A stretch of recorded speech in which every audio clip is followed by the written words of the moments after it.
Hey, and welcome back to Touch News Media. Like they always say, tourism is one of the most risky activities, and this happened to a billionaire. I hope you guys know that there is a story going on about the submarine ship that got lost as they were trying to visit the Titanic. I want us to watch this video that is credited to the Daily Caller, and we shall get into more details. Let's watch this as we learn. So we're coming into the sub.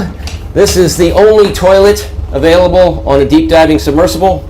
Best seat in the house. You can look out the viewport. We put a privacy screen in, turn up the music, and it's very popular. We have our control screen here, our sonar screen here, and we can put any image we want in the back. We've taken a completely new approach to the sub design, and it's all run with this game controller and these touch screens. So if you want to go forward, you press forward. If you want to go back, you go back. Turn left, turn right, go down, go up. And it's Bluetooth, so I can hand it to anybody. And it's meant for a 16-year-old to throw it around, and super durable. We keep a couple of spares on board just in case. This is the second year we've been out to the Titanic. We went out in 5 8-day missions. We did about 10 dives to the wreck site of the Titanic, and we did an extra dive on an undiscovered reef that we found.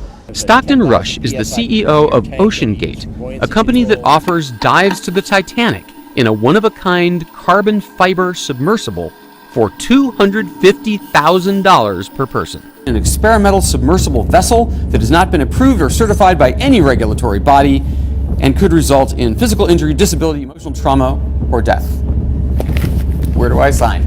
The sub has about as much room as a minivan. So this is not your grandfather's submersible. We only have one button, that's it. It should be like an elevator. You know, it shouldn't take a lot of skill. I couldn't help noticing how many pieces of this sub seemed improvised. We can use these off-the-shelf components. I got these from Camper World. We run the whole thing with this game controller. Come on! Slow down, it's just in front of us. We're in front of the anchor. Yeah. Oh my gosh! Here's the back, guys! Again, yeah.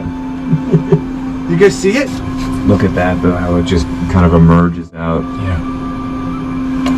That is it. That is otherworldly. And there it was. This sub has 7 different return to the surface backup systems. So sandbags that drop off, lead pipes that drop off, the legs can drop off, there's an air balloon, there's thrusters, and one of them works even if everybody on board is unconscious. So one of them is a timed release thing that sends the sub to the surface after X amount of hours. So maybe they're out there bobbing away, but remember they're bolted in from the outside. So they have no way to get out or get more air. This is not a thrill ride for tourists. It's much more. It is an 8-day, one-of-a-kind experience. You will be trained as a mission specialist and record valuable findings. Commander Paul-Henri Nargelet, leader of 30 dives to the Titanic wreck site. He and other world-class experts will be on all our missions to give you an unrivaled, up-close and personal OceanGate Titanic experience. The sub for me, it's very well done because it's simple.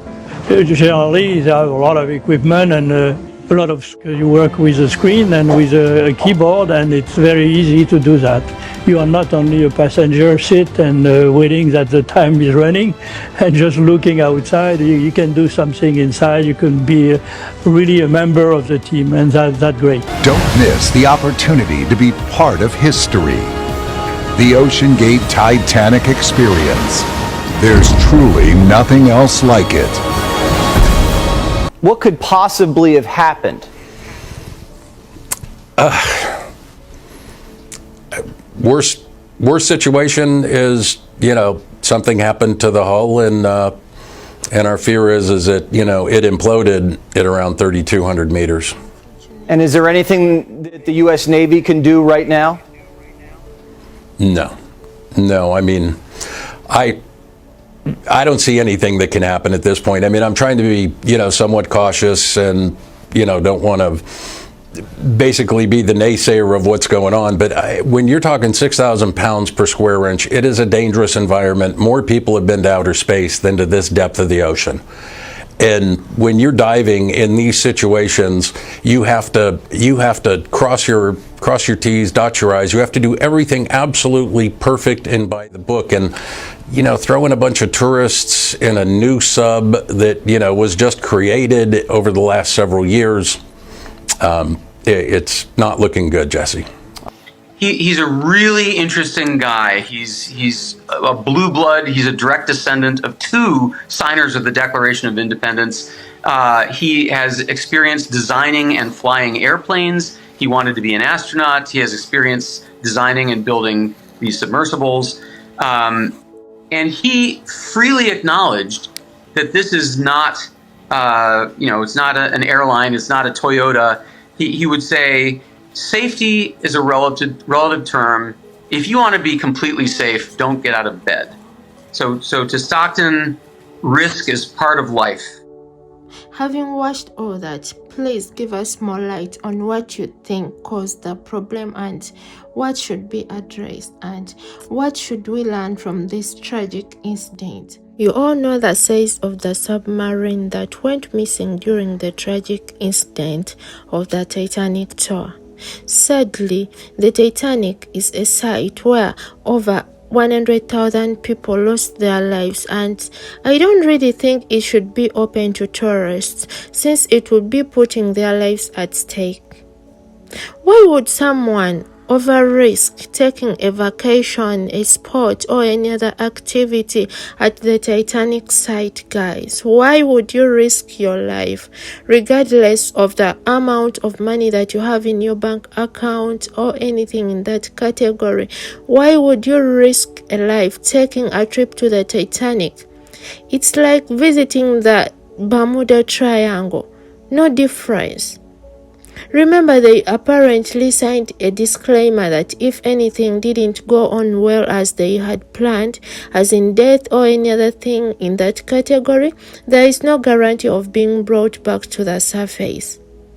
Guys, I just want to urge you guys that always take care of your lives. Poor or rich, you have only one life to live, and this is the life that you know. And I hope these tourists will be found amidst the fact that the water is too deep with immense pressure on the submarine. Remember, this was supposed to take only 7 to 8 hours from the start and end of the activity, and sadly the mothership lost contact with it at about 1 hour and 45 minutes. You all know that the submarine was being controlled by the mothership and wasn't capable of sailing on its own. And to make matters worse, guys, there was no way of the travelers to get out as it was sealed from the outside, and the only oxygen that they had to take them through the whole process that was planned was for only 96 hours.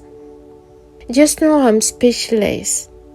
Someone would be asking themselves that, wasn't there any tracking device to help them locate the tourists?